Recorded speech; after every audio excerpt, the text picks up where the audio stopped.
Greetings, my fellow YouTubers, and welcome to Big D's Entertainment Rankings and Reviews. My name is Duel, better known to you as the Big D, and this time around I'm about to tackle another franchise. This time, Final Destination. Yep, about to review the one that started all.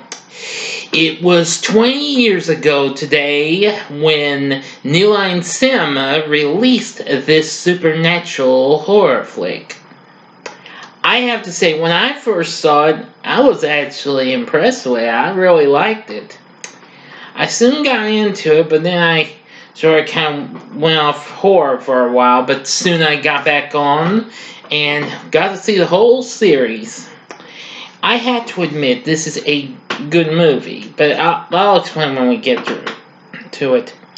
Now, the film is really good. It's directed by James Wong,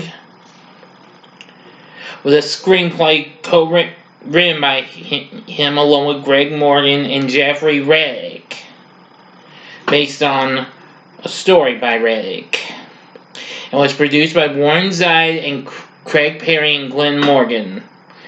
Now, of course, Zide and Perry were also best known for recently producing the teen comedy American Pie the previous year, which one of the stars of that movie just happens to be in this movie. But anyway, it's about a teenager who cheats death after having a premonition of a catastrophic plane explosion, and he and several of his classmates leave the plane before the explosion occurs, but death later takes its toll on the lives of the people who were meant to die. Anyway, now then, our cast includes Devon Sawa, who the previous year did the cult classic Isle Hands, and of course he also did a few other movies including Wild America. He plays our central protagonist, Alex Browning. Next would be Ollie Larter, who the previous year starred in the remake of House on Haunted Hill, plus she also appeared in Varsity Blues and the extremely underrated teen comedy Drive Me Crazy. I definitely need to review one of those sometime, as Clear Rivers. Kerr Smith, best known for his work on TV's Dawson's Creek, and I forgot to bring him up in my recent back-to-back review of My Bloody Valentine. He was Axel in My Bloody Valentine 3D as Carter Horan. Also in the cast is Kristen Cloak, Nail Roebuck, Roger Guenveur Smith, Chaddy Danella, Sean William Scott, who of course the previous year started off as Steve Stifler in American Pie, Amanda Demmer, and several others, plus the original Candyman himself, Tony Todd. So now here we go with the story. Now, of course, we start off with a high school student named Alex Browning. His classmates are preparing for their senior trip to Paris Charles de Gaulle Airport from New York's JFK Airport. Well, before the takeoff, Alex has a premonition that the plane will explode in midair, killing everybody on board. When the events from his vision begin to repeat themselves in reality, he panics and a fight breaks out between Alex and his rival, Carter. As a result, several passengers are removed from the plane, including Alex, Carter, his best, and Alex's friend, Todd, Carter's gal pal, Terry, two other students, Billy and Claire, and teacher Valerie Lewin. None of the passengers except for Claire believes Alex about his vision until the plane explodes on takeoff, killing the remaining passengers on board. Afterwards, the survivors are interrogated by two FBI agents who apparently are oddly named Wine and Shrek. Yeah, of course, that's Shrek with a Schrek, not Shrek, which of course would be the title of a starring animated feature that came out the following year. It would be as in the Shrek that was used for Max Shrek in Batman Returns, or something like that. Sorry, I'm just sounds above y'all. So,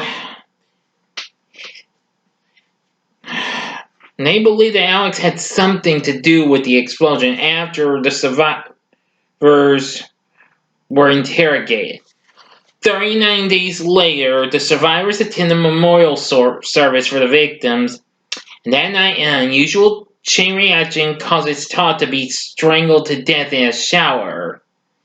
Yes, because now we start with seeing a little bit of a watery puddle coming from the back, the tube in the back, well, in the bottom that's hooked him, from the can, the toilet, and it comes up, and, well, that's when death's occurring, and he can't, he's trying to look at all the bloomers and why that's hanging on a little line right where the tub is. Then suddenly something happens. He's caught, by a little white mail wire, and soon shampoo starts getting up, then pours into the tub. He can't even get to the little scissors. His eyes all go bloodshot big time, and he's dead. And henceforth, his death is deemed a suicide. Now, Alex does not believe that Todd killed himself. So later, he and Claire sneak into the funeral home to see Todd's body, where they meet mortician William Bloodworth. That's Tony Todd. He tells them that they have cheated Death's plan, and Death is now taking the lives of those who were meant to die on the plane. After he lets them go, he says to Alex, "I'll be seeing you." Yeah. Well, the next day, Alex and Claire discuss what the mortician said at a local cafe. And although Claire is skeptical, Alex believes that they can cheat Death again if they look out for omens. They encounter the rest of the survivors, and when Carter provokes Alex, Terry breaks up with Carter before storming off in anger and getting run over by a speeding bus. Ouch. That's smart.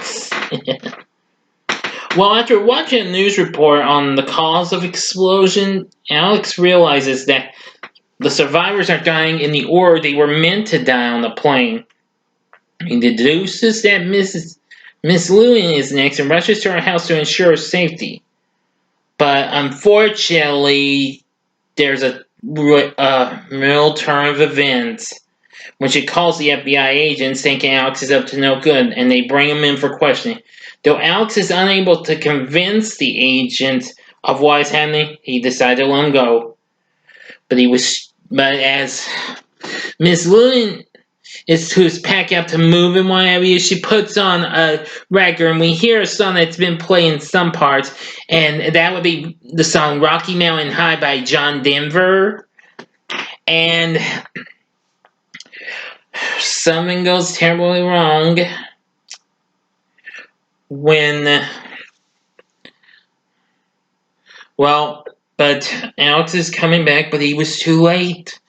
Death had already had its way when, Miss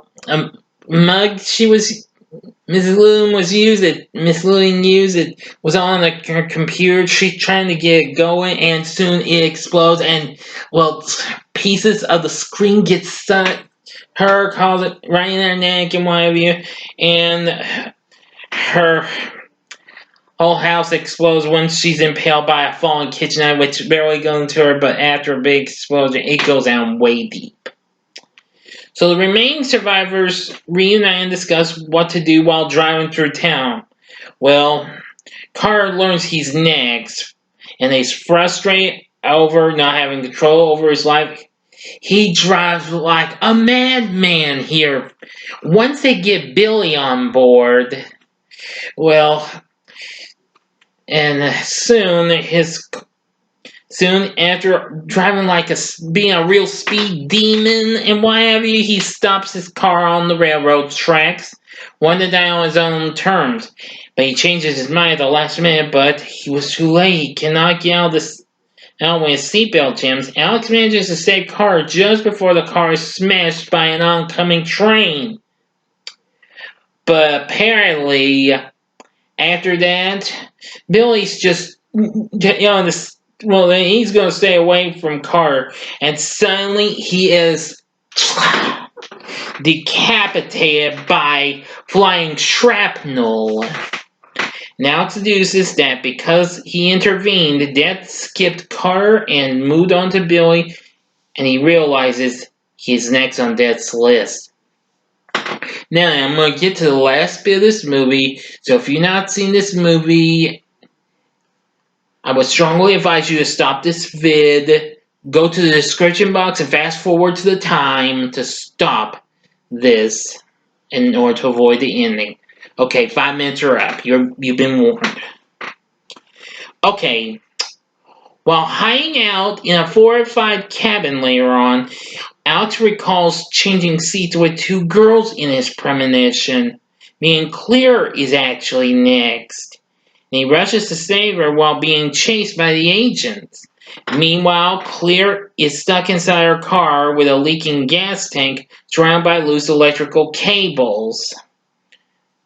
So Alex arrives at her house just in time and grabs the cable, eventually almost sacrificing himself, allowing her to escape from the car just before it explodes. And well, they manage to save him. So 6 months later, Alex, Claire, and Carter travel to Paris to celebrate their survival. While discussing their ordeal, Alex realizes that Death never skipped him. After seeing more omens and hearing a musician playing Rocky Mountain High, well, he leaves the table and the bus almost hits him, but it swerves and crashes to a large neon sign that swings down towards Alex. Picard pushes him out of the way at the last second, and Alex says that Death has skipped him.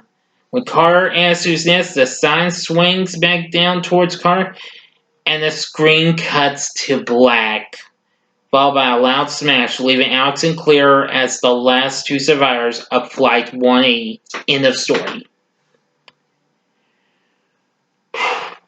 Okay, now then, what do I think of Final Destination? Well, I gotta say, I love this movie. It's really good. I mean, it's not quite the best. I know it could have been better with the blood and stuff, with the kills and what have you. I know a lot of people have had problems with it. I recall Derek from Derek's Horror Corner bringing that subject up when he reviewed this series. I completely do understand, but, well, I absolutely do love the original Final Destination. Well, it's not my favorite, my top favorite. Well, one of these films are, but anyway, I think the story's not too bad. The cast is absolutely great. I mean, Devon Sawa delivered a great performance. So did Ollie Larter. And I gotta say the kills were pretty good too.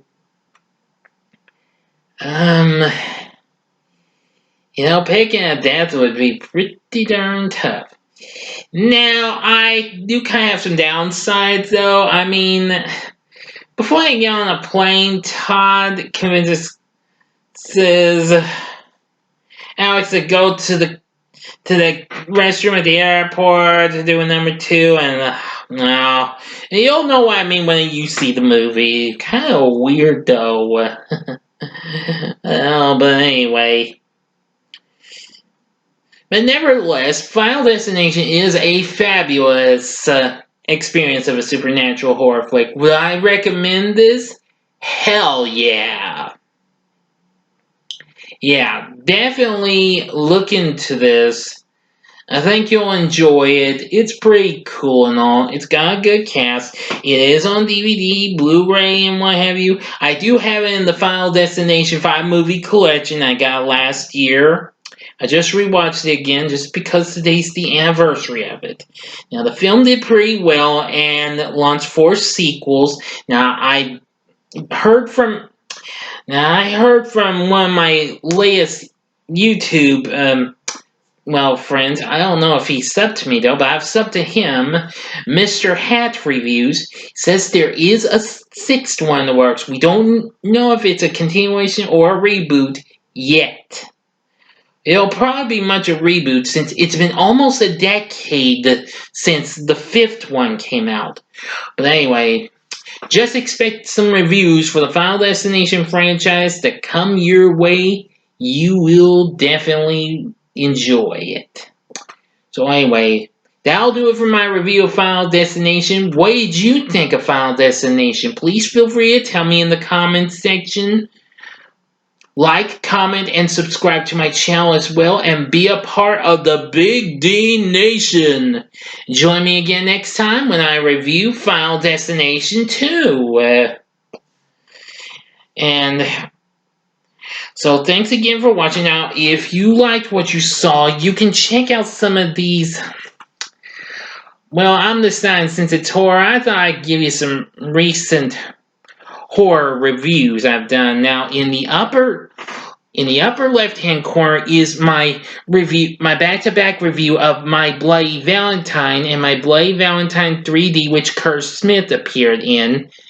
In the upper right-hand corner is my review of The Exorcist, which I did a week ago because we lost Max von Sydow, which has become a good video. And the bottom left-hand corner is my recent review of Leprechaun Returns, which I am going to rewatch.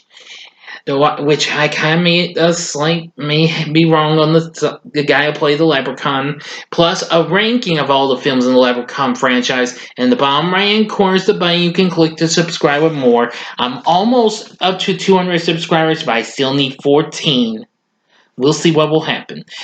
Thank you again for watching. Until next time, I'm the Big D saying, see ya.